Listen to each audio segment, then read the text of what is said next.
Welcome to Weekend Wisdom by creatingafamily.org. Creating a Family is a national support and training nonprofit for foster, adoptive, and kinship families. This is part of our podcast, the Creating a Family podcast, and this segment drops every Sunday morning, and we answer a question that we have received. You can submit your own questions to info@creatingafamily.org. Just put Weekend Wisdom in the subject line and it will find its way to me. Today, our question is, how can I adopt a baby? Great question.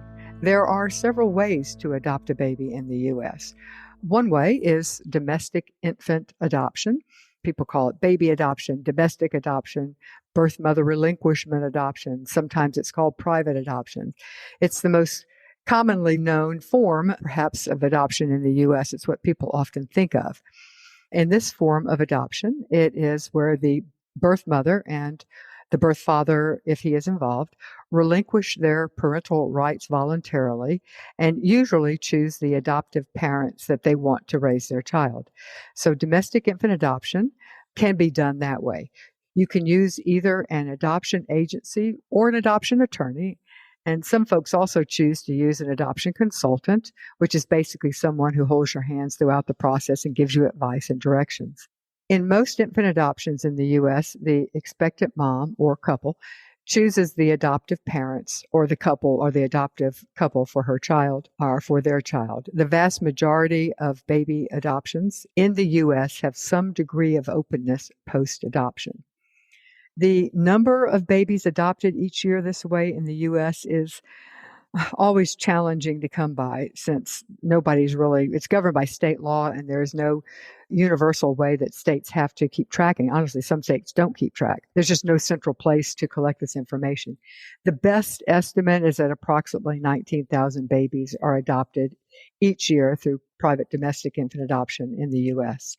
So another way to adopt a baby in the U.S. is through the foster care system, although there are a number of caveats to that statement. First and foremost, the goal of our foster care system is to return kids to their parents. And your role as a foster parent is to be a temporary, safe place for a child or a baby while the child welfare folks help get the family back on their feet and heading in the right direction.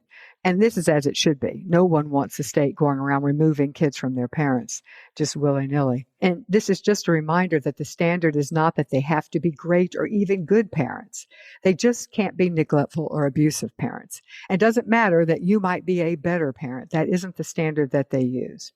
With all that said, however, infants are adopted from the foster care system. Almost always a situation arises in the following way. A baby is placed with a foster family and stays there while the state works with the birth family. If the birth family is not able to heal, the state considers terminating parental rights. At this point, or hopefully long before this point, the state should look for extended family members who are willing to raise the child. And it's in my experience that family is more willing to step forward with an infant as compared to an older child or a teen. If, however, no family member is found, or no family member that is adequate is found, the child welfare agency will usually turn to the babies, or at this point it's likely to be a toddler's foster parents, to see if they are willing to be a permanent placement for that child. So my word of advice is that you need to go in with the firm knowledge that it is likely that you will not be able to adopt the first, second, third, or whatever child, or baby in this case, placed with you. You also need to be able to, for lack of better words, be on the birth parents team. By that, I mean be willing to fully commit to helping the birth parents be able to regain custody of their baby. And this is not a path for everyone, and it takes a lot of commitment and self-awareness on your part if your ultimate goal is to adopt. So you really need to think about that going in. There are, I should add, children whose parental rights have already been terminated and are just sitting there waiting for a family. However, they tend to be older children or children with more severe special needs or part of larger sibling groups. International adoption is also kind of an option, but the youngest children available in international adoption now are usually, at the very youngest would be 2 years old, at most older, and most will usually have significant special needs or be part of a sibling group. So here are a couple of resources for you. You can check out creatingafamily.org's podcast, How to Adopt in whatever the year is. It's an annual show. So you can just check out, this year it would be How to Adopt in 2023. And we go into a lot more detail. So you can search the Creating a Family archive. So whatever app you're using to listen to this podcast.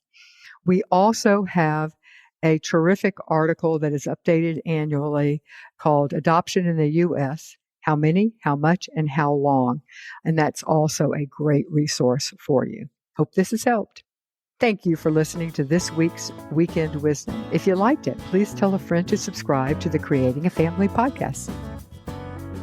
Do you know that we have 12 free courses that can help you be the best parent to your kid possible? Thanks to our partners, the Jockey Being Family Foundation, you can go to bit.ly/JBF support and choose from our library of 12 courses. Many of them will dovetail really nicely with the show, this podcast. Go to bit.ly/JBF support. That's bit.ly/JBF support.